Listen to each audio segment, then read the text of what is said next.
My millionaire boss leaned back, smirking. Congratulations, Patricia. We're promoting Susan.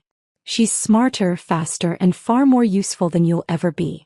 Frankly, you should thank us for keeping you this long. The team laughed quietly as my cheeks burned. I slid an envelope across his desk. Thanks for the chance. He had no idea what was inside. The silent explosion, the applause for Susan's promotion was still dying down when I stood up from my chair.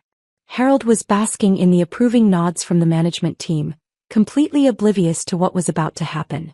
Jennifer from marketing was shaking Susan's hand. Mike from operations was already discussing transition plans. And I was pulling an envelope from my briefcase that would destroy every single person in this room who had laughed at my humiliation. 15 years of playing nice was about to end in spectacular fashion.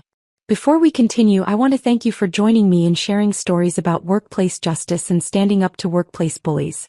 If you believe that loyalty and hard work deserve recognition, please consider subscribing. It helps us reach more women facing similar challenges. Now let's see how this revenge unfolds. But let me back up to where this all really started. Not today, not even last week when Harold called this meeting. This started 15 years ago when I walked through those glass doors for the first time, 25 years old and fresh from business school. I had my hair in a neat bun, wore my mother's pearl earrings for luck, and carried a leather portfolio my father gave me for graduation. I thought I was walking into my dream job at Meridian Solutions. Harold was different then. Younger, hungrier, still trying to prove himself worthy of the CEO position his father-in-law had handed him. He hired me as a junior marketing associate, promising growth opportunities and mentorship. I believed him because I needed to. My college loans weren't going to pay themselves, and Harold's offer was generous enough to let me get my own apartment instead of moving back with my parents. Those early years were intoxicating. I threw myself into every project, staying late to perfect presentations, coming in weekends to research new markets, volunteering for assignments nobody else wanted. When Harold needed someone to handle the Miller Industries account, I raised my hand. When the Henderson Group demanded a complete rebranding strategy in 3 weeks, I made it happen. When our biggest client threatened to leave over a competitor's lowball offer, I flew to Chicago on my own dime and saved the relationship.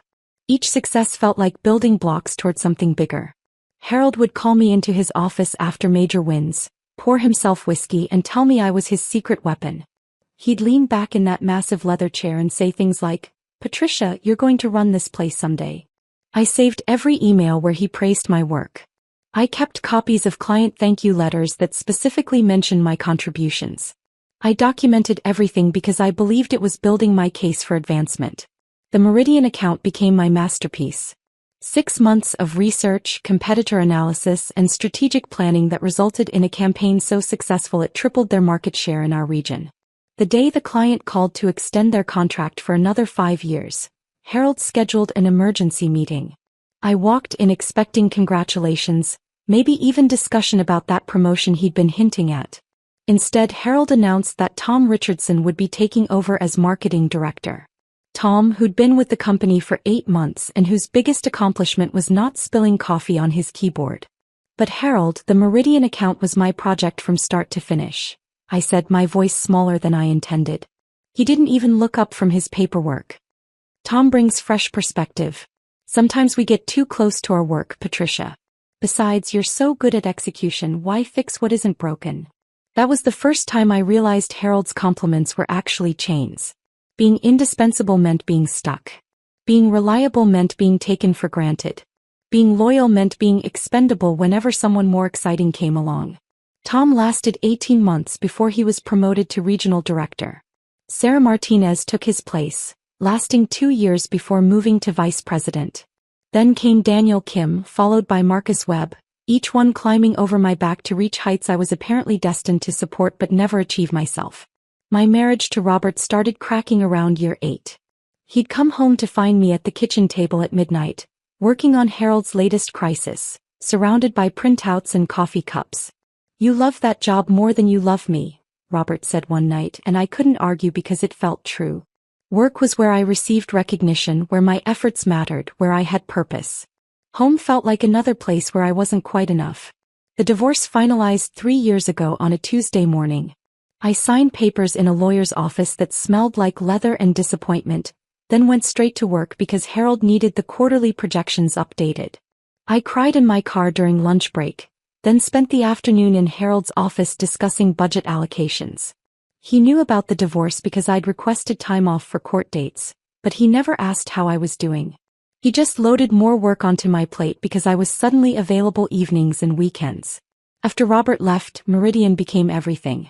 My apartment felt too quiet, too empty, so I started arriving earlier and leaving later. Harold noticed my increased availability and began treating me like his personal assistant rather than a marketing professional with 15 years of experience. Schedule his doctor appointments, pick up his dry cleaning, handle his wife's charity event planning because you're so good with details, Patricia. I told myself it was temporary.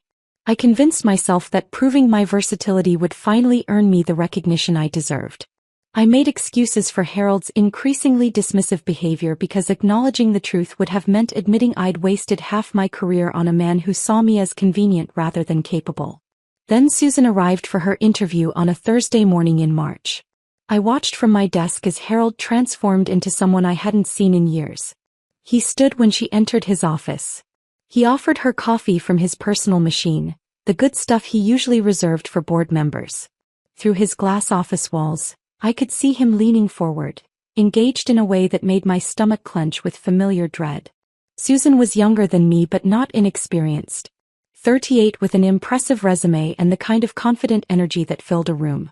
She wore a burgundy blazer that probably cost more than my monthly car payment, and she spoke with Harold like they were equals discussing mutual interests rather than interviewer and candidate. I knew Harold was going to hire her before she even left the building. I knew she'd get the marketing director position I'd been performing without the title for 3 years.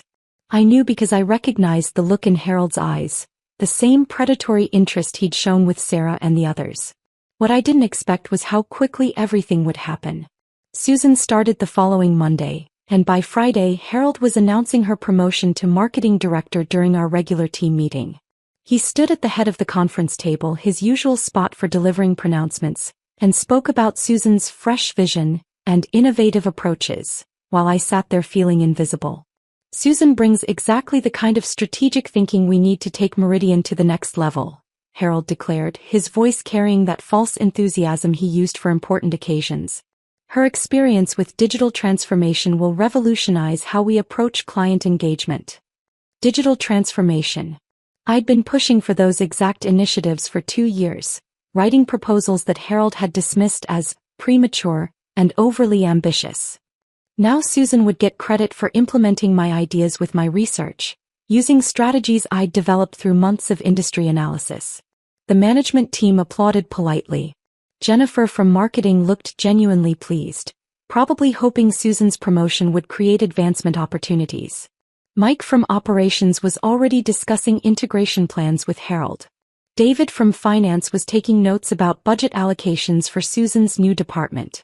And I sat there, hands folded in my lap, wearing the same professional smile I'd perfected over 15 years of disappointment. Inside, something fundamental was shifting. The hopeful young woman who'd walked through those doors was finally, completely dead. In her place sat someone harder, colder, and infinitely more dangerous. After the meeting, I returned to my desk and opened my laptop. I pulled up a document I'd been maintaining for 3 years, adding Harold's latest betrayal to a growing list of grievances. Then I opened a new browser window and began researching employment lawyers who specialized in discrimination cases. Not because I planned to sue Harold, but because I needed to understand exactly what constitutes actionable workplace misconduct. That evening, I sat in my car in the parking garage for 20 minutes before driving home, planning my strategy. Harold thought he'd won by promoting Susan over me. He had no idea he'd just made the biggest mistake of his career. The victim he'd created over 15 years was about to become his worst nightmare, and I was going to enjoy every single moment of his destruction. Susan's appointment was just the catalyst. The real explosion was already building inside me, and Harold was about to learn that patience isn't weakness. It's preparation. My opportunity came Tuesday morning during Susan's second week. She stood at the coffee machine, looking frustrated as it beeped angrily at her selections. Harold's fancy espresso maker required a specific sequence that nobody had bothered explaining to the new marketing director. I approached with my usual morning cup, watching her jab buttons with increasing irritation. "Try holding the brew button for 3 seconds first," I said, stepping beside her. "Harold never tells anyone, but the machine resets itself overnight." Susan looked at me with genuine gratitude, not the polite acknowledgement most new hires offered. "Thank you." I was starting to think it had something against me personally. Her laugh was warm, natural, nothing like the calculated charm I'd watched her use with Harold. "Everything here has its quirks," I said, adding my usual sugar packet. "I'm Patricia, by the way. I handle most of the client correspondence and project coordination." "Susan Martinez. And I have a feeling you handle a lot more than that." Her comment caught me off guard. Something in her tone suggested she'd already noticed the gap between my official title and actual responsibilities. I studied her face, looking for signs of Harold's coaching or manipulation. Instead, I saw intelligence and awareness that made my chest tighten with cautious hope. "Harold mentioned you've been here 15 years, Susan continued. "That's impressive loyalty." Loyalty is one way to put it. The words slipped out before I could stop them. Susan's eyebrows raised slightly, and I realized I'd just given her information Harold wouldn't want shared.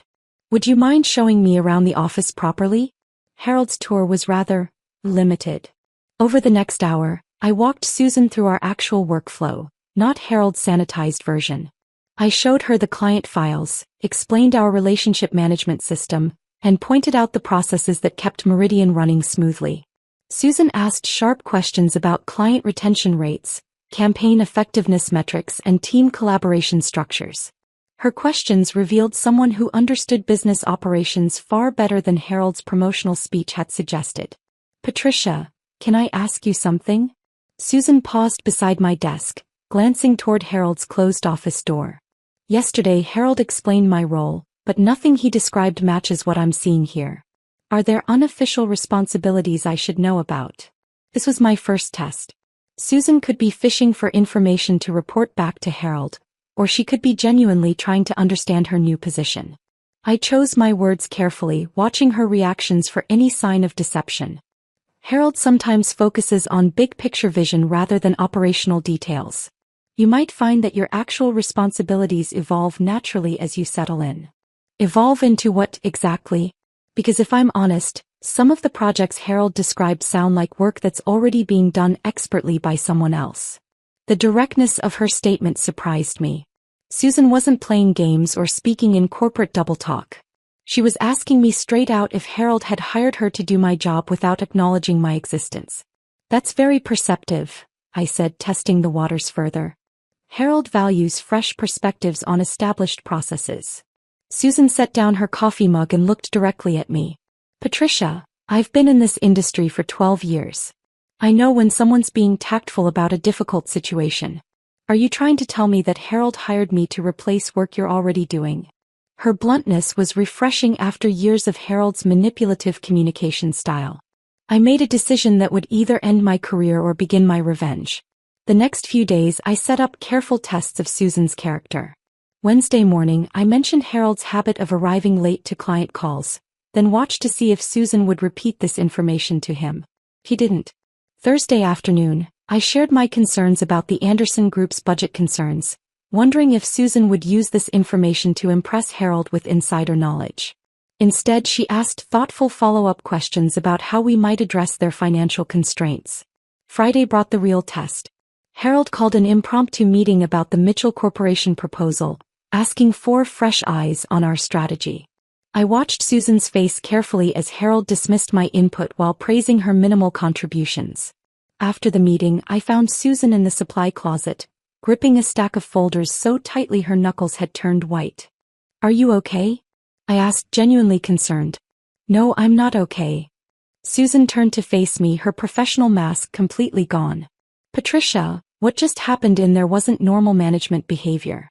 Harold treated you like you were invisible, then expected me to agree with his assessment of work you clearly understood better than anyone in that room." Relief flooded through me. Susan had seen through Harold's performance, recognizing his manipulation for what it really was. She wasn't complicit in my mistreatment, She was disturbed by it. Harold has very specific ideas about how meetings should go, I said carefully. That wasn't a meeting.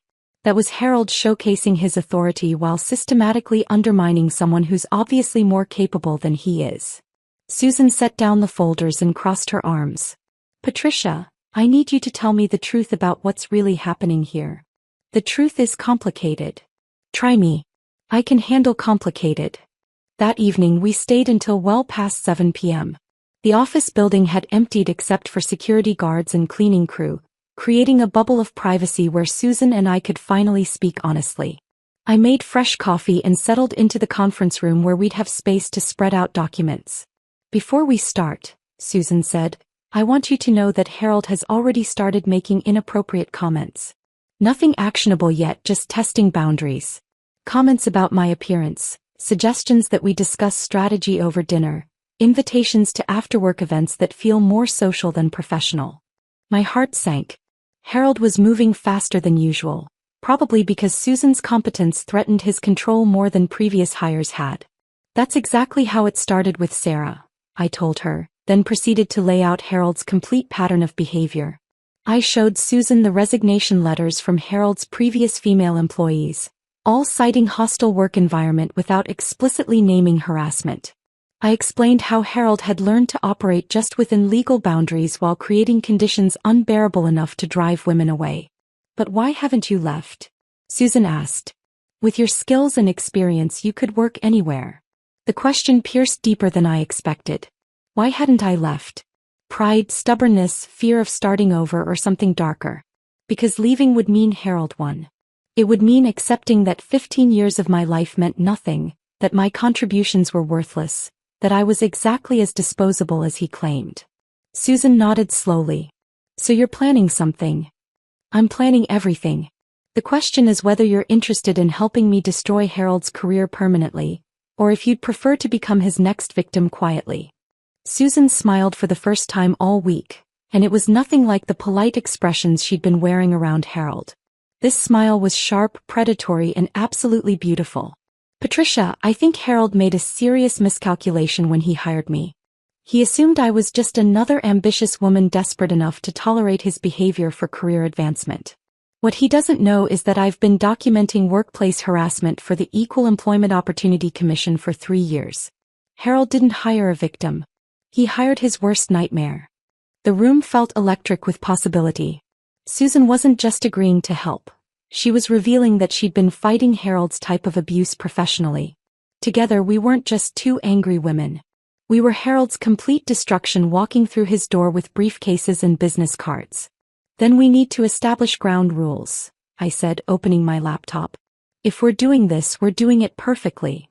That night I drove home with my mind racing faster than it had in years. Susan's revelation about her EOC experience changed everything.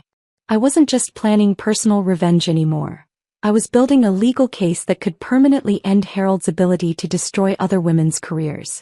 My apartment felt different when I walked through the door. The same beige walls and second-hand furniture, but suddenly the space buzzed with possibility instead of defeat. I cleared my dining room table and spread out every piece of documentation I'd been collecting over the past 3 years.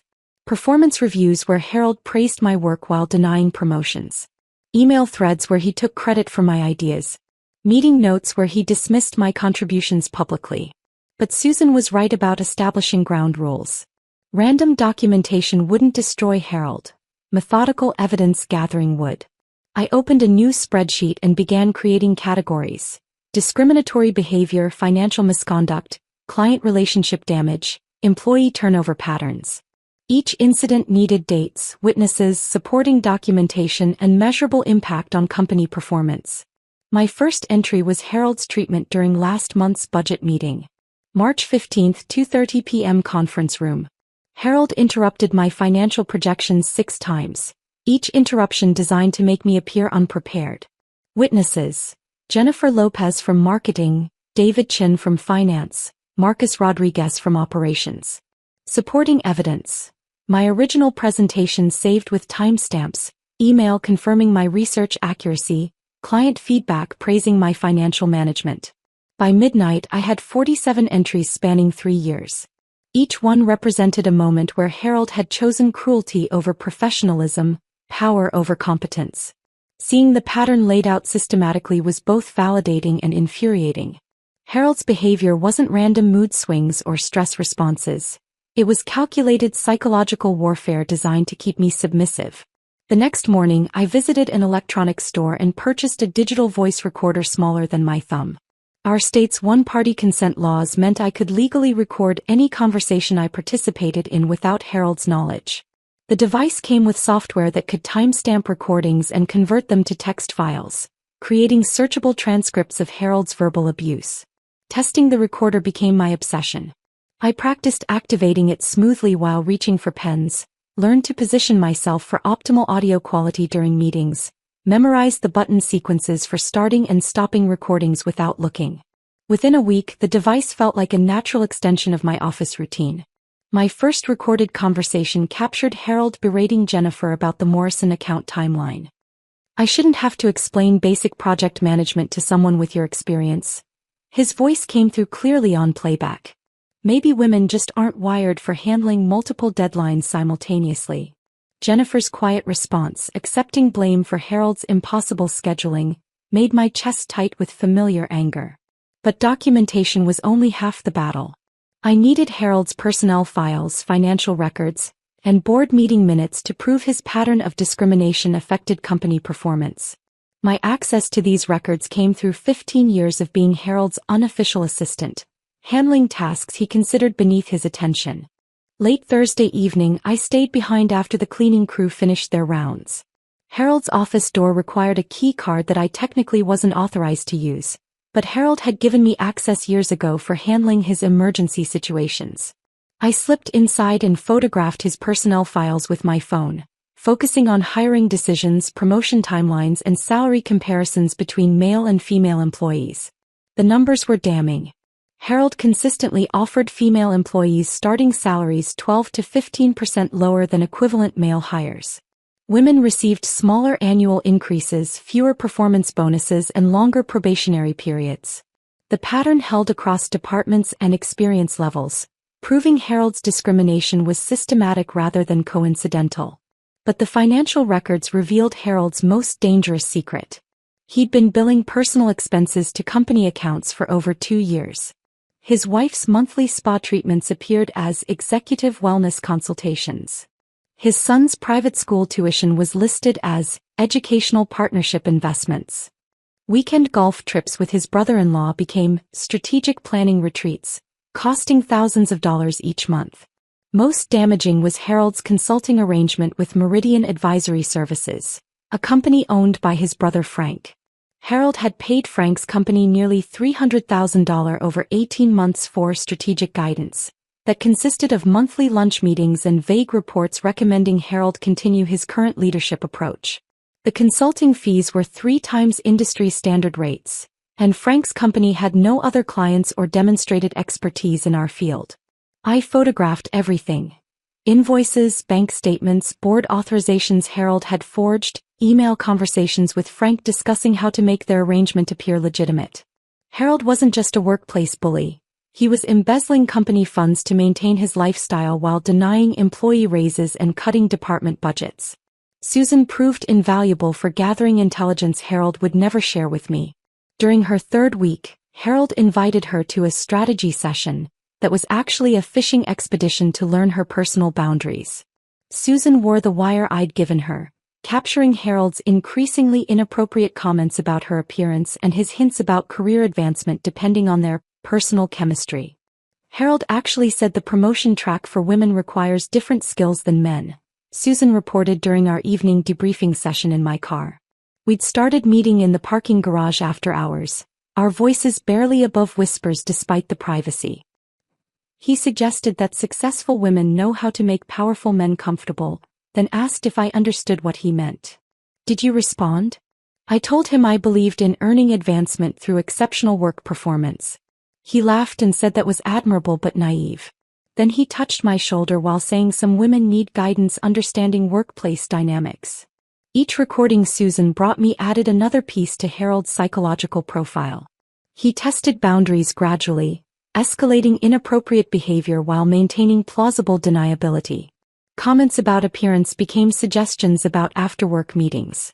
Professional compliments included unnecessary physical contact. Harold was grooming Susan exactly as he had groomed his previous victims. But Susan's most valuable intelligence came from Harold's private phone conversations. His office walls were thin, and Susan's adjacent workspace allowed her to overhear Harold's discussions with board members about company performance. Harold consistently blamed declining metrics on employee incompetence while taking credit for any positive outcomes. He told board chairman Robert Mills that our client retention problems stemmed from inadequate support staff, rather than his own relationship management failures.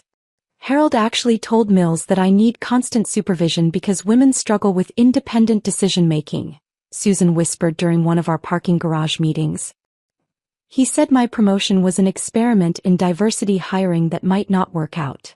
These recorded conversations revealed Harold's true opinions about female employees, opinions that directly contradicted his public support for workplace equality. Every board member conversation Susan captured added weight to our discrimination case, proving Harold's bias affected strategic business decisions. By month's end, we had accumulated evidence that would destroy Harold professionally and personally. Recorded conversations proving deliberate discrimination. Financial documents showing systematic embezzlement. Personnel records demonstrating illegal hiring and promotion practices. Client correspondence revealing Harold's damage to business relationships through unprofessional behavior. But the most powerful evidence was Harold's own words. 3 weeks of recorded conversations where he revealed his true character, his contempt for female employees, his belief that women existed primarily to serve male authority figures. Harold had documented his own destruction simply by speaking honestly when he thought no one important was listening. The final piece came when Susan discovered Harold's plan to fire me before my 15-year anniversary to avoid paying accumulated vacation time and retirement contributions. He discussed the strategy with his brother during one of their fraudulent consulting meetings, outlining how to document performance issues that would justify immediate termination without severance pay. "He's planning to destroy you anyway," Susan said, sliding the recording device across my kitchen table. "Harold told Frank that keeping you around makes him look weak, like he can't control his own employees. He wants you gone before you become a liability." Hearing Harold's casual discussion of my professional execution crystallized my resolve. He wasn't just taking credit for my work or denying me promotions. He was planning to erase 15 years of my career while stealing the retirement benefits I'd earned through loyal service. That night, I organized everything into a comprehensive presentation that would show the board exactly who Harold really was. Financial theft, systematic discrimination, client relationship damage, employee harassment and illegal termination planning. Each section included timestamps, witnesses, recorded conversations and documented business impact. Susan and I spent hours rehearsing our revelation strategy. She would continue playing Harold's ideal victim while I prepared for the confrontation that would end his career. The envelope I'd prepared wasn't just resignation letter. It was Harold's complete professional obituary, written in his own words and documented with irrefutable evidence. Harold thought he was playing chess while I moved checker pieces. He had no idea I'd been learning an entirely different game. Harold thought he was playing chess while I moved checker pieces. He had no idea I'd been learning an entirely different game. Teaching Susan to manipulate Harold without losing her soul became my most delicate challenge. We met at a coffee shop 3 blocks from the office, far enough to avoid unexpected encounters with colleagues. Susan stirred her latte nervously, still processing the scope of evidence we'd accumulated. "I need you to understand Harold's psychological triggers," I began, sliding a notebook across the small table. "He operates on validation and control. Feed his ego and he'll reveal secrets he should keep private. Challenge his authority and he'll destroy you professionally." Susan opened the notebook to pages of behavioral observations I'd collected over years of working with Harold. "He needs to feel like the smartest person in every room," she read aloud. "He craves acknowledgement for ideas that aren't his. He becomes defensive when questioned about details because he rarely understands implementation.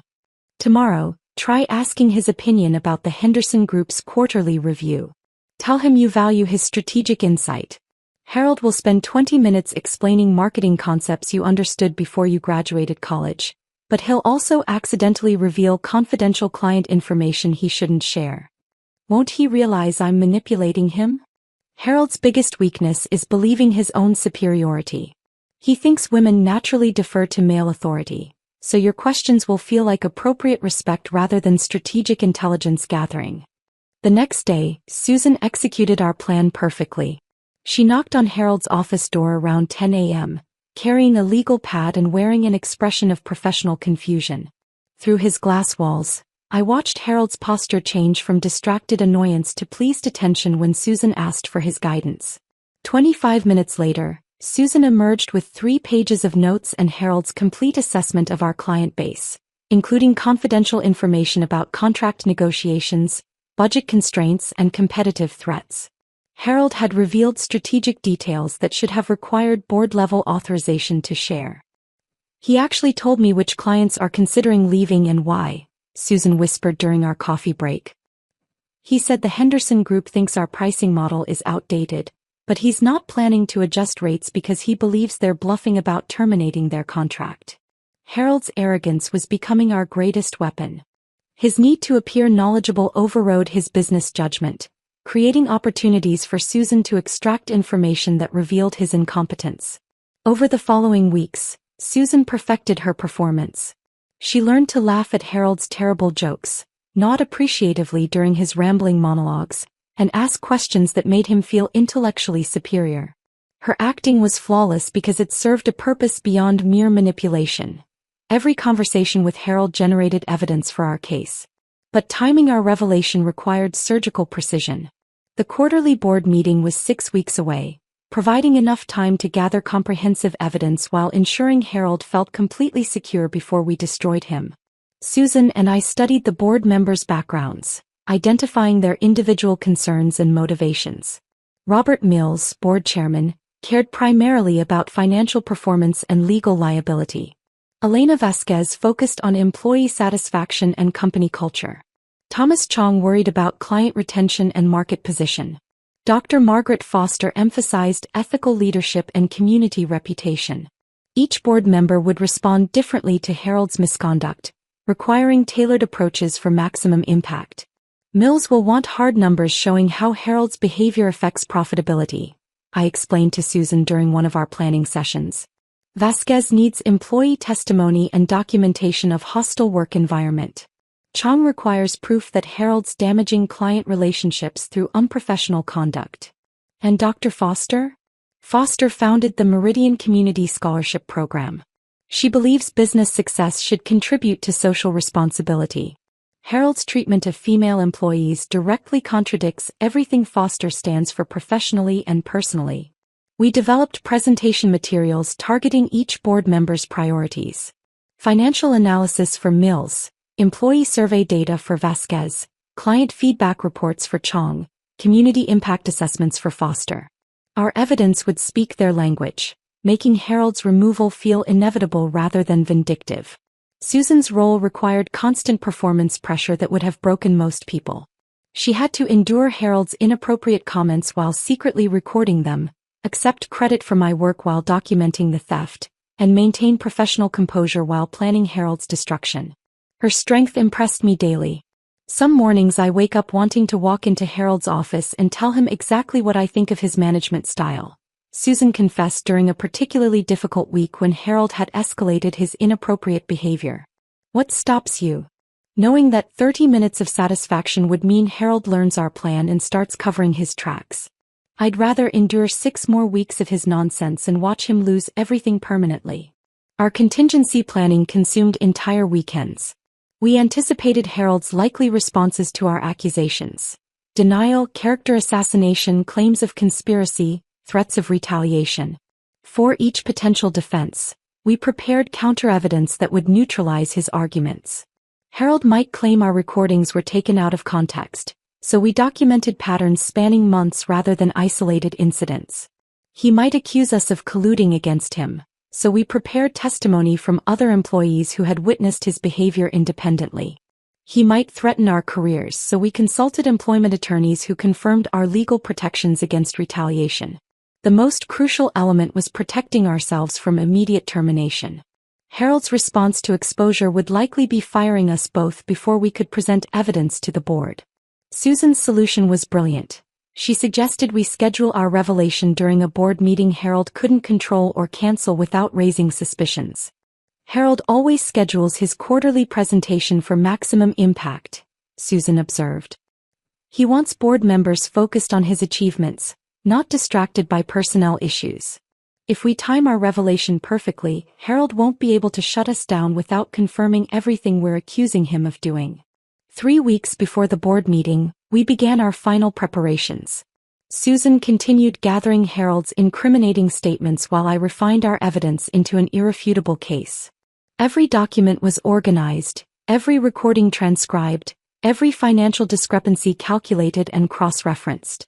The envelope I carried in my briefcase contained 15 pages of evidence that would end Harold's career. Board member contact information, legal documentation, recorded conversations, financial analysis, and a timeline showing 3 years of systematic abuse. Harold's destruction was complete. He just didn't know it yet.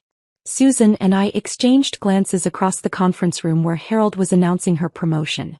Neither of us smiled, but we didn't need to.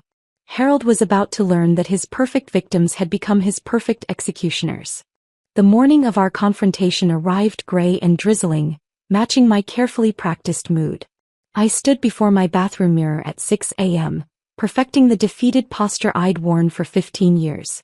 Shoulders slightly slumped, eyes downcast but not defiant, hands clasped in front of my body. The submissive stance Harold expected from his female employees. But this morning the posture was pure performance. Underneath my gray blazer, my heart beat with anticipation rather than anxiety. The envelope in my briefcase contained Harold's complete professional destruction, organized into 15 pages that would end his career within hours. 3 years of discriminatory behavior, financial theft, client relationship damage, and systematic harassment of female employees, all documented with timestamps, recordings, and irrefutable evidence. I'd spent the previous evening reviewing every document, ensuring our case was bulletproof. Harold's recorded conversations where he admitted manipulating female employees. Bank statements proving his embezzlement of company funds. Email threads showing his deliberate sabotage of women's careers. Personnel files revealing salary discrimination across all departments. The evidence painted a picture so clear that even Harold's allies on the board would abandon him to protect themselves. The envelope itself was symbolic perfection. White linen paper, Harold's favorite for important correspondence, sealed with the company logo stickers he insisted on using for board communications. Harold would recognize the formal presentation style he demanded from subordinates, never suspecting the contents would destroy everything he'd built. Susan arrived at the office looking flawless as always, her burgundy dress and professional smile giving no hint of the performance she was about to deliver. We'd rehearsed this morning dozens of times, but seeing her in character felt surreal. She was about to sacrifice her promotion, her income, and potentially her career to help me achieve justice neither of us could accomplish alone. Harold called his special meeting for 10 a.m., gathering the management team in the main conference room for what he believed would be Susan's celebratory moment. Jennifer from marketing brought congratulations cards. David from finance prepared budget allocation discussions. Marcus from operations drafted transition timeline proposals.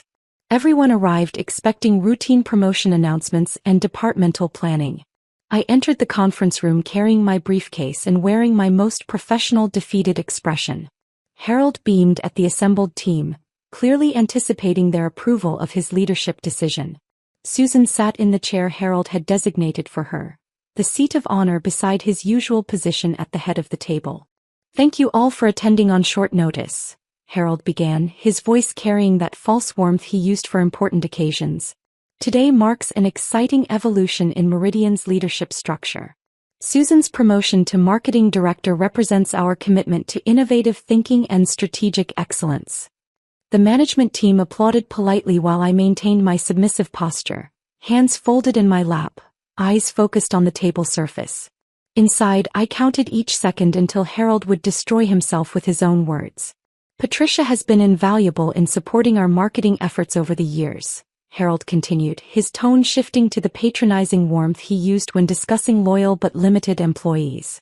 However, Meridian's future requires fresh perspectives and advanced strategic thinking that, frankly, Patricia's skill set cannot provide. Jennifer shifted uncomfortably in her seat. David's smile faltered slightly. Marcus stopped taking notes and looked directly at Harold with obvious disapproval. Even Harold's supporters recognized the cruelty of his public assessment. But Harold was just getting started. His confidence grew with each dismissive comment, his voice becoming more animated as he described my inadequacies and Susan's superior qualifications. He was giving me exactly what I needed. A room full of witnesses hearing him humiliate a loyal employee while revealing his true character. Frankly, I've been too generous keeping Patricia in her current role this long, Harold declared, leaning back in his chair with obvious satisfaction. She lacks the vision necessary for strategic marketing leadership. Susan represents the kind of forward-thinking professional Meridian needs to remain competitive. The words should have devastated me. 3 years ago, they would have sent me home crying and questioning my self-worth. Instead, I felt Harold sealing his own fate with every cruel syllable. He was creating the perfect context for our revelation, painting himself as the heartless boss whose comeuppance would feel completely justified. I reached into my briefcase and withdrew the envelope, my hands steady despite the magnitude of what was about to happen. Harold noticed the movement but continued his speech, probably assuming I was preparing resignation paperwork or notes for transitioning my responsibilities to Susan. Patricia's work has been adequate for maintaining existing client relationships, Harold said, his voice dripping with condescension. But adequacy isn't enough anymore. We need excellence, innovation, strategic thinking that challenges conventional approaches. I stood slowly, maintaining my defeated posture as I approached Harold's chair. The management team watched curiously, probably expecting some kind of gracious acceptance speech or formal transition announcement. Harold paused his monologue, smiling expectantly as I placed the envelope on the table before him. "Thank you for the opportunity, Harold," I said quietly, using the same submissive tone I'd perfected over years of his abuse. "I think you'll find everything you need right there." Harold's smile widened as he picked up the envelope, clearly expecting resignation papers that would complete his victory over me. His fingers worked the seal confidently while he basked in the management team's attention. This was Harold's moment of triumph, his public demonstration of authority and superior judgment. The first page made his face go pale. By the second page his hands began trembling. The third page caused him to stop breathing entirely. Harold's expression transformed from smug confidence to absolute terror as he realized he was holding evidence of every crime he'd committed against the company and its employees. "What is this?" Harold whispered, his voice barely audible. "Your performance review," I said, still maintaining my quiet tone. 3 years of documented misconduct, financial theft, discriminatory behavior, and systematic harassment. Everything the board needs to understand exactly what kind of leader you've been. The conference room fell silent as everyone sensed something monumental was happening. Harold's face cycled through disbelief, panic, and desperate calculation as he flipped through pages of his own recorded words, documented crimes, and irrefutable proof of systematic abuse. Then Susan stood up and everything changed forever.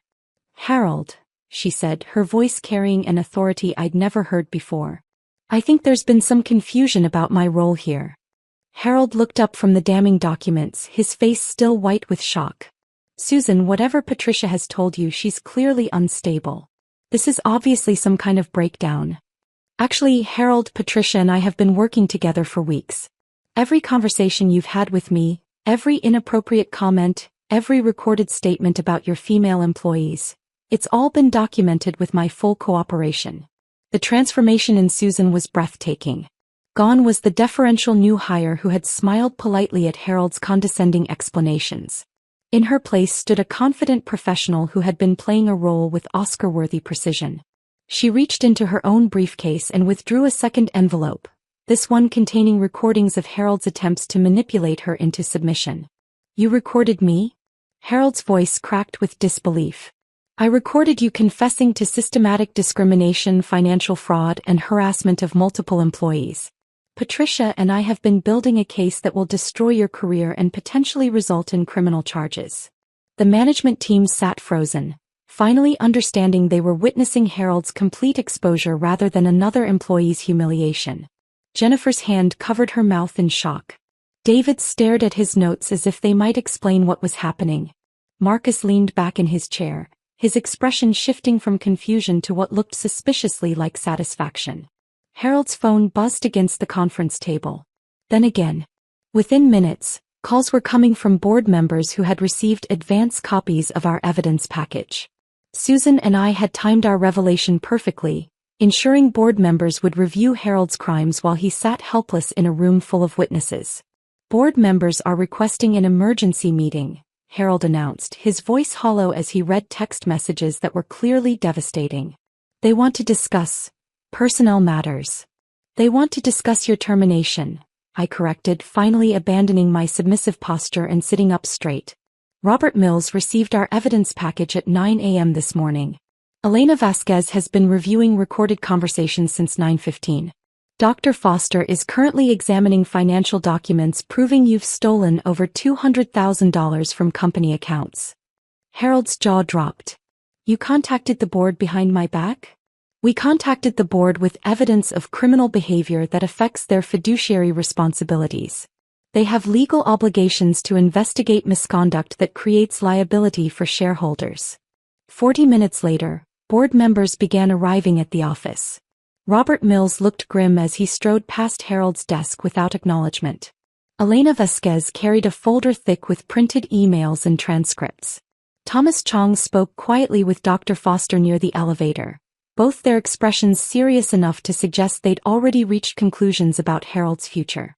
The emergency meeting convened in the large conference room, with Harold sitting at one end of the table like a defendant facing judgment.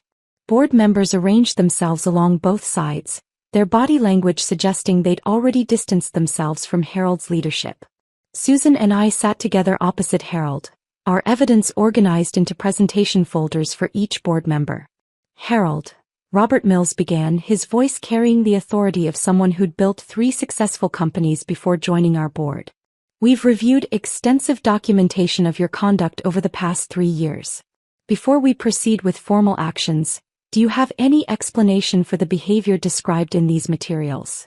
Harold attempted his usual charm offensive, flashing the smile that had carried him through countless previous crises. Bob, I think there's been some misunderstanding here. Patricia is clearly struggling with workplace transitions, and Susan seems to have been influenced by someone with obvious grudges against company leadership. Harold, Dr. Foster interrupted, her voice cutting through his deflection with surgical precision. We have recordings of you admitting to discriminatory hiring practices. We have bank statements showing personal expenses charged to company accounts. We have documentation of salary disparities that violate federal employment law. This isn't about workplace transitions or personal grudges. This is about criminal misconduct. Harold's charm crumbled instantly. His face flushed red as he realized his usual manipulation tactics were powerless against documented evidence. Those recordings were taken without my consent. In a one-party consent state where Patricia was legally authorized to record workplace conversations, Elena Vasquez stated flatly. Your privacy rights don't supersede federal discrimination laws or embezzlement statutes. The vote of no confidence took less than 5 minutes. Each board member stated their position clearly. Harold's continued leadership represented unacceptable legal and financial risk to the company. The motion passed unanimously, with Harold himself unable to vote due to obvious conflict of interest. Harold Thompson, you are hereby removed from all executive positions effective immediately, Mills announced. Security will escort you from the building after you surrender company property including keys, credit cards and electronic devices. Harold's final plea was pathetic. Please, I can change. I can fix this. Give me another chance to prove I've learned from these mistakes. Harold, Dr. Foster said gently, these weren't mistakes. They were choices.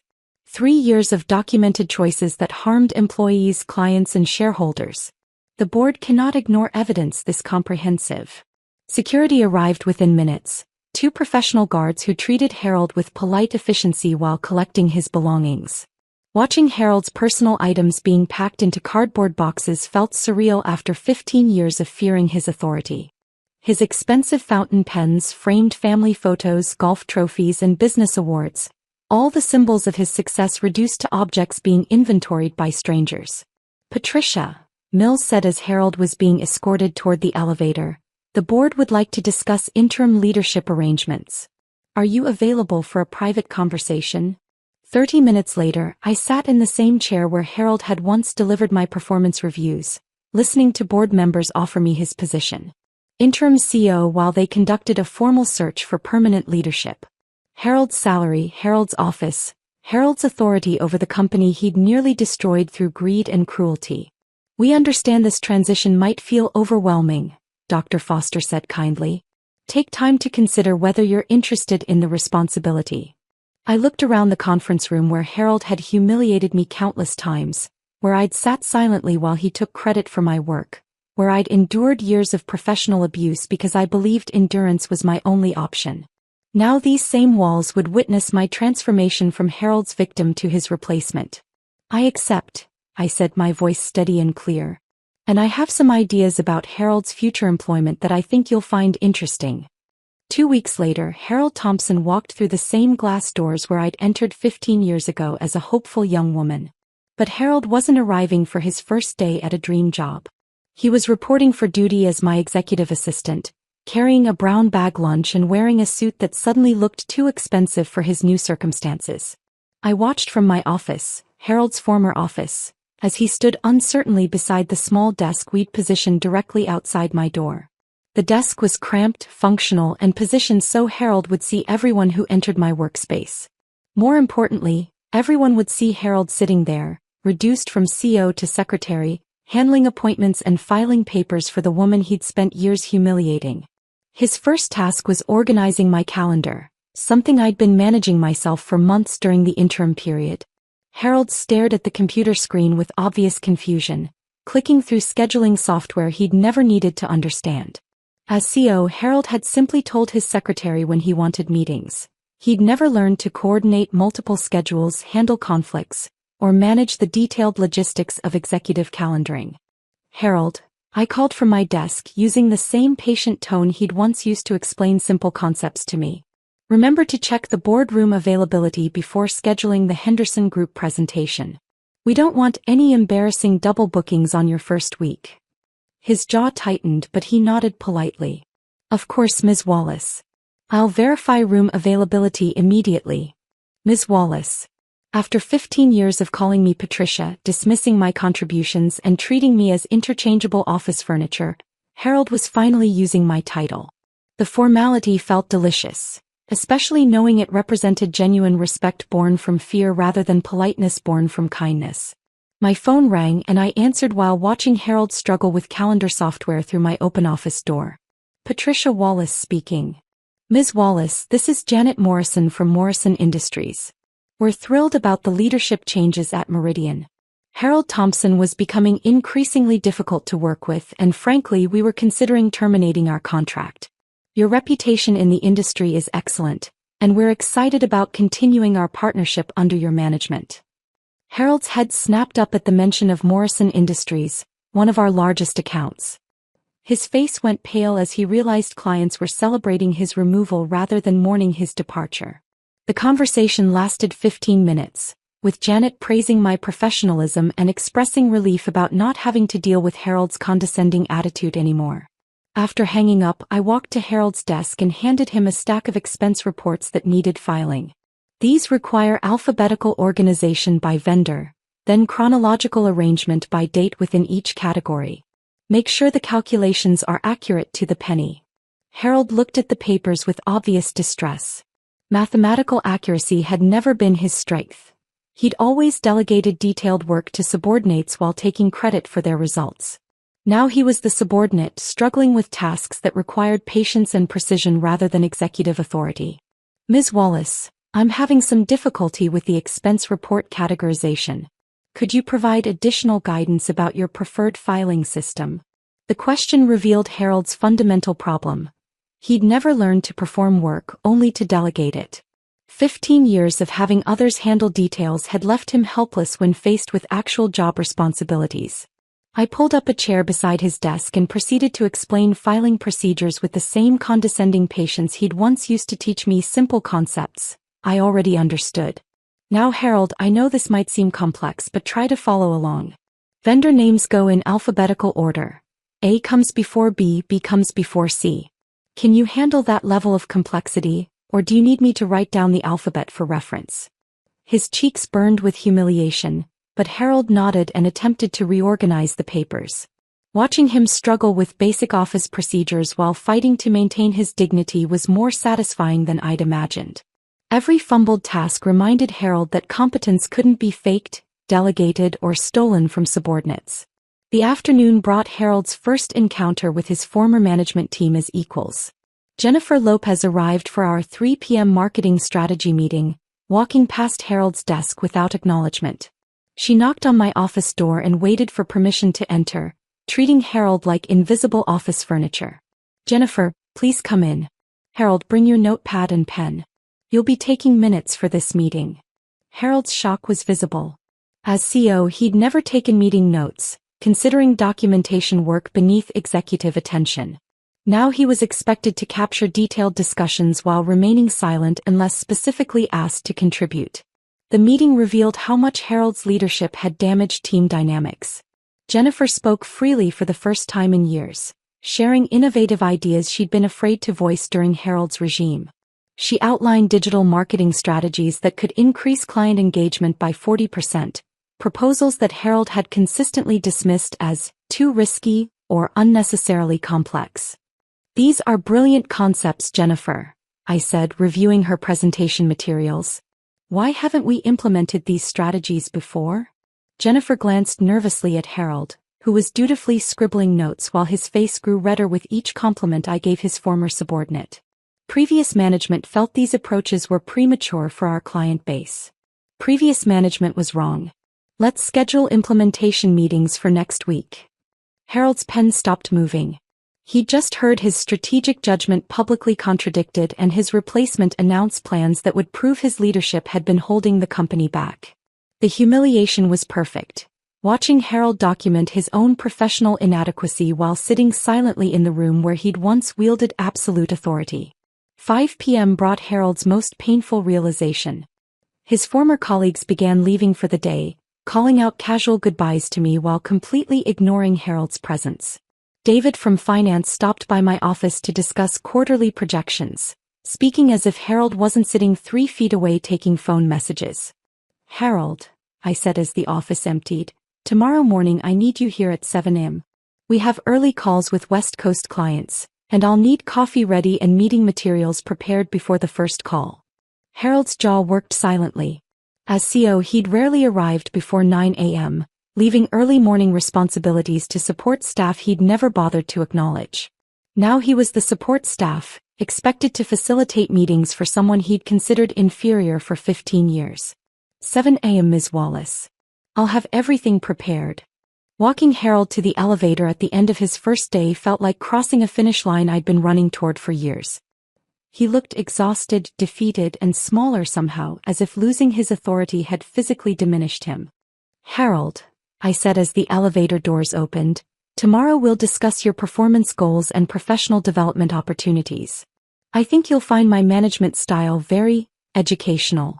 The doors closed on Harold's stricken face, leaving me alone in the executive floor that was finally mine.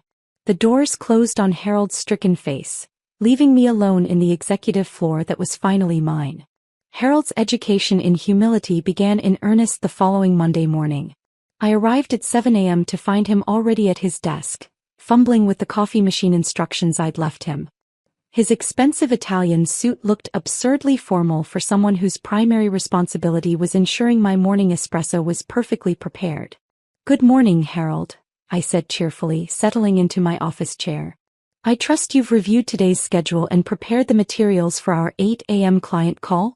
Harold's face flushed as he realized he'd forgotten about the Henderson Group conference call entirely. I apologize, Ms. Wallace. I'll gather those materials immediately. No need to rush, I replied, using the same dismissive tone Harold had perfected during my years of scrambling to fix his oversights. I suppose I should have been clearer about expectations. Though I did think basic preparation was obvious for someone with your experience. The phrase hung in the air between us. Harold recognized his own words, the same condescending language he'd used countless times when I'd failed to read his mind about unstated requirements. His mouth opened and closed soundlessly as he processed hearing his favorite put-down delivered with perfect mimicry of his patronizing tone. During the Henderson group call, I positioned Harold at the conference table with a notepad while I handled the actual business discussion. His job was documentation, not participation, a role reversal that made his discomfort obvious to everyone in the room. When Harold attempted to contribute strategic insights, I interrupted with gentle but firm redirection. Harold, please focus on capturing accurate notes. We'll discuss your observations afterward during our feedback session. The dismissal was surgical, delivered with professional politeness that made Harold's exclusion from decision-making crystal clear. Jennifer and Marcus exchanged glances across the table, both obviously enjoying Harold's reduction to secretarial duties. The man who had once dominated every meeting was now relegated to silent documentation while others conducted business. But my real psychological warfare began during our daily check-in meetings. I scheduled them for 4:30 p.m., the exact time Harold used to summon me for his critiques of my performance. The meetings followed Harold's old format: detailed review of daily tasks, criticism of minor errors, and vague suggestions for improvement that were impossible to implement. Harold, I noticed several issues with today's client correspondence. I began during our first official feedback session. Your email to Morrison Industries used casual language inappropriate for executive communications. The Henderson Group follow-up lacked specific action items. And your calendar management resulted in a double booking that required embarrassing corrections. Harold sat across from my desk in the same chair where I'd endured years of similar criticism. His hands gripped his notepad as he struggled to maintain professional composure while absorbing public critique of his performance. The irony wasn't lost on either of us. Harold was experiencing the same systematic undermining he'd perfected as a management technique. I understand your concerns, Ms. Wallace. How would you suggest I improve these areas? Well, Harold, I thought effective communication was obvious for someone in your position. Perhaps you need additional training in professional correspondence? I could arrange for you to shadow Jennifer during client interactions so you can observe proper business etiquette. Harold's face went white. The suggestion that he needed training from a former subordinate was devastating enough. But offering to let Jennifer witness his incompetence added public humiliation to professional instruction. Harold was learning that mentorship could be weaponized just as effectively as criticism. 3 weeks into Harold's new position, his facade began cracking during team meetings. When Marcus mentioned budget constraints affecting the operations department, Harold instinctively tried to provide executive guidance. In my experience, budget challenges require strategic prioritization of core competencies while eliminating redundant expenditures. Harold, I interrupted gently, your role is documentation, not strategy consultation. Please return to your notes. The correction was delivered with professional kindness that made Harold's humiliation more complete than any harsh reprimand could have achieved. Around the table, his former equals watched his authority being stripped away with calm efficiency.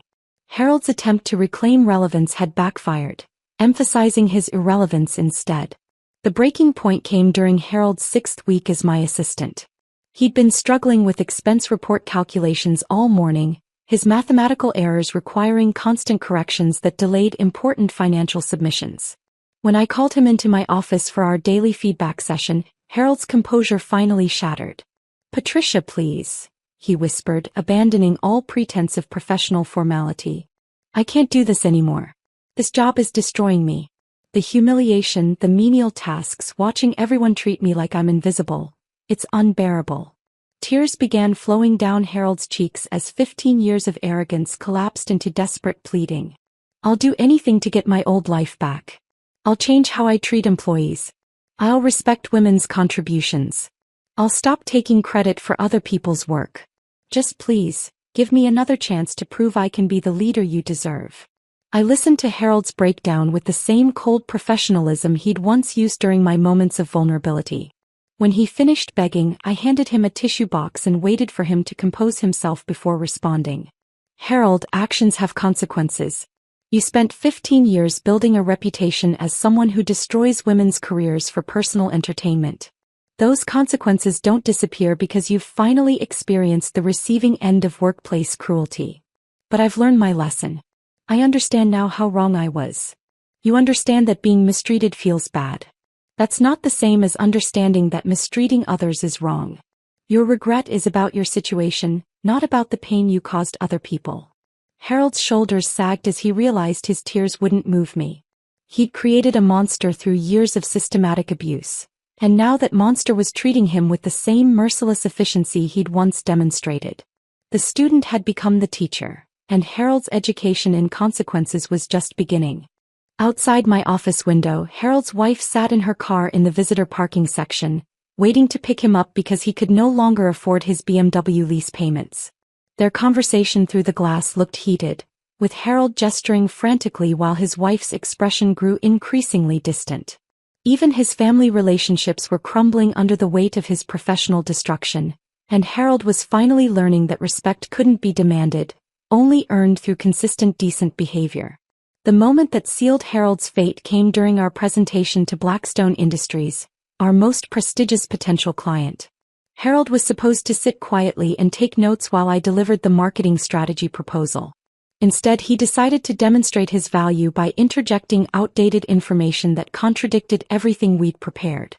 "If I may add to Ms. Wallace's presentation," Harold interrupted, rising from his chair at the back of the conference room. The three Blackstone executives looked confused as Harold launched into a rambling explanation of market penetration strategies that had been obsolete for 5 years. Traditional demographic targeting remains the foundation of effective campaign development, Harold declared confidently. Digital engagement metrics are interesting supplementary data, but proven print advertising and direct mail campaigns provide measurable returns that social media simply cannot match. The lead Blackstone executive, Maria Santos, exchanged puzzled glances with her colleagues. They had specifically requested our digital transformation expertise, making Harold's anti-technology speech particularly inappropriate. I watched their expressions shift from professional interest to genuine concern about our company's strategic understanding. "I appreciate Harold's historical perspective," I said, stepping forward to regain control of the presentation. "However, our current approach focuses on integrated digital strategies that align with contemporary consumer behavior patterns." But the damage was done. Harold's interference had made us appear divided and unprofessional exactly when we needed to project unified competence. After the clients left, I called Harold into my office for an immediate performance discussion. "Harold, your behavior during the Blackstone presentation was completely unacceptable. You were specifically instructed to document the meeting, not participate in strategic discussions." "I was trying to help," Harold protested. "Those clients needed to understand traditional marketing fundamentals before embracing trendy digital approaches. Those clients specifically requested digital transformation strategies. Your outdated opinions made us look incompetent and cost us a potential $1 million contract." Harold's face crumpled as he realized his attempt to demonstrate value had achieved the opposite result. "I didn't mean to cause problems. I thought my experience would be valuable." "Your experience is exactly what nearly destroyed this company. That's why you're taking notes instead of making decisions." Meanwhile, Harold's personal life was disintegrating with equal speed. His wife Linda had started asking uncomfortable questions about his dramatic change in schedule and income. Harold's attempts to explain his situation without revealing the truth created increasingly elaborate lies that Linda wasn't buying. Harold claims he requested a position change to reduce stress. Linda told her sister during a phone call that Harold accidentally overheard. But his behavior has been erratic for months. He comes home angry, makes cryptic comments about workplace politics, and keeps checking job boards late at night. Linda's sister Carol had worked in human resources for 20 years and recognized the signs of someone who'd been fired or demoted for cause. Her subsequent investigation led her to former Meridian employees who were happy to share their experiences with Harold's management style. Within days, Linda knew the truth about her husband's character and the reasons for his professional destruction. The confrontation between Harold and Linda happened in their kitchen on a Thursday evening. I only learned the details because Harold arrived at work Friday morning looking like he hadn't slept in days, his usually perfect grooming replaced by wrinkled clothes and bloodshot eyes. "My wife is filing for divorce," Harold announced during our morning check-in, his voice hollow with defeat. "She said she can't be married to someone who built their career on destroying other women's lives." The revelation hit Harold harder than losing his job had. Linda's rejection wasn't about money or status. It was about moral character.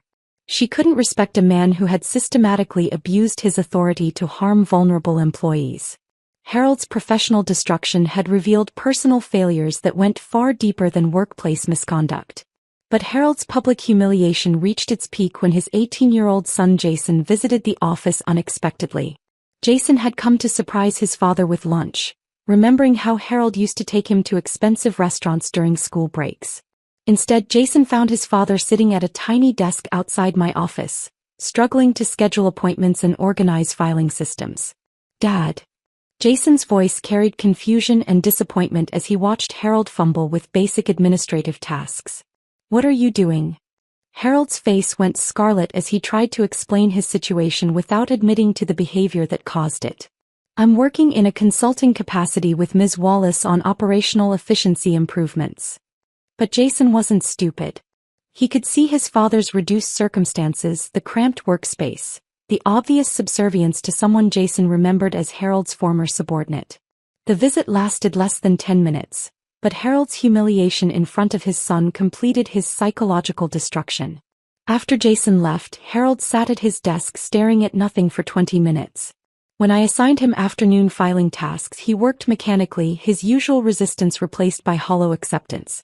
Harold had finally grasped that his situation wasn't temporary embarrassment or strategic positioning.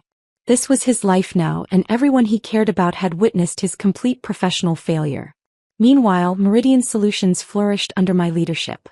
Employee satisfaction scores reached company records within 3 months of Harold's removal. Client retention improved dramatically as professional relationships recovered from years of Harold's damaging behavior. Our quarterly profits exceeded projections by 30%, proving that Harold's leadership had been actively hindering company performance. The board's formal offer of permanent CEO position arrived on Harold's 8th-week anniversary as my assistant. I accepted immediately, knowing that Harold's permanent employment contract would ensure he witnessed my success daily while remaining powerless to interfere with it. Harold signed his long-term employment agreement with hands that shook from humiliation rather than excitement. He understood he had no other options. His reputation in the industry was destroyed, his personal relationships were crumbling, and I was the only person willing to employ him at any salary level. The contract bound Harold to my service for 5 years with annual performance reviews that I would conduct personally. His future depended entirely on his ability to serve competently while accepting criticism graciously. Harold had become exactly what he'd always considered me to be: powerless, dependent, and completely at his superior's mercy. The contract bound Harold to my service for 5 years with annual performance reviews that I would conduct personally. His future depended entirely on his ability to serve competently while accepting criticism graciously. Harold had become exactly what he'd always considered me to be: powerless, dependent, and completely at his superior's mercy. 6 months into Harold's new reality, I found genuine satisfaction watching him discover skills he'd never bothered developing as CEO. Filing required alphabetical precision he'd never needed to master. Calendar coordination demanded attention to detail that Harold's secretary had always handled invisibly. Expense report calculations challenged mathematical abilities he'd delegated to accounting departments throughout his career. Harold's most revealing struggle came with technology systems that regular employees navigated effortlessly. The customer relationship management software frustrated him daily, its multiple screens and data entry requirements overwhelming someone who'd always had others input information while he made grand strategic pronouncements. I watched Harold hunt and peck at his keyboard, using 2 fingers to type emails that took him 30 minutes to compose. "Harold," I said during one of our afternoon check-ins, "the Morrison Industries follow-up email contains 3 spelling errors and uses completely inappropriate formatting. Please revise it before sending, and next time use spell-check software like everyone else." Harold's jaw clenched as he accepted my correction, his pride warring with necessity. As CEO, he'd never proofread his own communications, relying on support staff to polish his scattered thoughts into professional correspondence. Now he was the support staff, struggling with tasks he'd considered mindless busy work when others performed them. The office dynamics evolved naturally around Harold's reduced status. New employees hired during my tenure had no knowledge of Harold's former authority, treating him simply as my administrative assistant. When recent graduate Amanda Chin joined our marketing team, she assigned Harold tasks with casual authority, never imagining the man organizing her files had once controlled the entire company. "Harold, could you make copies of these client presentations? I need 50 sets collated and stapled for tomorrow's conference," Amanda requested during her second week, handing Harold a stack of materials without a second thought. "Of course, Ms. Chin," Harold replied, accepting the assignment with forced politeness. "I'll have everything ready by 8 a.m. Watching Harold serve someone young enough to be his daughter, someone who possessed the enthusiasm and potential he'd spent years crushing in others, felt like perfect cosmic justice. Amanda treated Harold with basic professional courtesy while remaining completely unimpressed by his presence, a natural response that hurt Harold more than deliberate cruelty ever could. Harold's former allies in management maintained polite distance, their casual friendships evaporating once his authority disappeared. David from finance no longer invited Harold to lunch meetings. Marcus from operations stopped asking for Harold's opinions during departmental planning sessions. Jennifer from marketing scheduled strategy discussions around Harold's availability rather than including him in decision-making processes. The most painful evolution was Harold's relationship with Patricia Rodriguez, his former executive secretary who had become my senior administrative coordinator. Patricia had endured 5 years of Harold's demanding behavior, working late nights to compensate for his poor planning and last-minute crisis management. Now she supervised Harold's work, assigning him tasks and reviewing his performance with professional detachment. "Harold, the board meeting materials need better organization," Patricia informed him during a typical Tuesday afternoon. "Sort the financial reports by quarter, then arrange supporting documents chronologically within each section. If you're unclear about any procedures, ask for clarification rather than guessing." Harold accepted Patricia's instructions with visible difficulty, his former superiority complex warring with current necessity. He'd never learned her organizational systems because he'd considered her work beneath his attention. Now Harold was struggling to meet standards that Patricia had maintained effortlessly while also handling Harold's constantly changing demands and unreasonable deadlines. But the most profound change in Harold was gradual recognition of the skills he'd never valued. After months of struggling with detailed administrative work, Harold began appreciating the intelligence required for tasks he'd dismissed as simple busy work. Calendar management demanded strategic thinking about priority conflicts. Client correspondence required understanding relationship dynamics and communication nuances. Financial documentation needed mathematical precision and regulatory knowledge. "Patricia," Harold said one evening as we finished reviewing his daily performance, "I never realized how complex these responsibilities actually are. When you handled my scheduling and correspondence, I thought it was just basic organizational work." The admission revealed Harold's growing awareness of his own ignorance about company operations. Years of executive isolation had separated him from the detailed work that actually kept businesses running, creating blind spots that explained many of his strategic failures as CEO. Harold's personal growth came through consequence rather than conscience, but the changes appeared genuine. He began reaching out to former female employees, offering sincere apologies for his treatment of their careers. His messages were awkward but honest, acknowledging specific harm rather than offering generic regrets. "Dear Sarah," read one email Harold asked me to review before sending, "I realize my behavior toward you was inexcusable and caused real damage to your career. I understand now that my actions weren't just unprofessional but deeply harmful to someone who deserved respect and recognition. I don't expect forgiveness, but I wanted you to know that I finally understand what I did wrong." The letters were painful for Harold to write, forcing him to confront the specific ways his cruelty had affected real people with families, mortgages, and career aspirations he'd destroyed through careless selfishness. 2 years after Harold's demotion, Meridian Solutions received the Regional Business Excellence Award for Workplace Innovation and Employee Satisfaction. I accepted the recognition on behalf of our entire team, knowing that Harold was watching from his desk as I received applause for achievements that were impossible under his toxic leadership. Standing at the podium looking out at employees who finally felt valued and respected, I realized something Harold had never understood. True power comes from lifting others up, not tearing them down. Harold's definition of strength had been dominance and control, but real strength was creating environments where everyone could succeed. That evening, as Harold cleaned up after our celebration reception, carefully washing glasses and folding chairs while I reviewed congratulatory messages from industry leaders, I felt complete satisfaction with the justice we'd achieved. Harold hadn't just lost his position. He'd learned that consequences are the most effective teacher, and some lessons take years to fully understand. Susan, now our vice president of marketing, stopped by my office as Harold finished his cleaning duties. Do you ever feel guilty about how thoroughly we destroyed his life?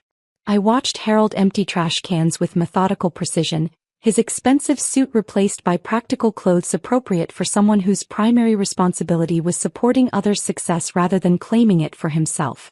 I feel grateful, I said honestly. Grateful that we proved intelligent women don't have to accept mistreatment as normal business practice. Grateful that Harold finally learned to treat people with basic human respect. And grateful that sometimes patience and planning can achieve perfect justice.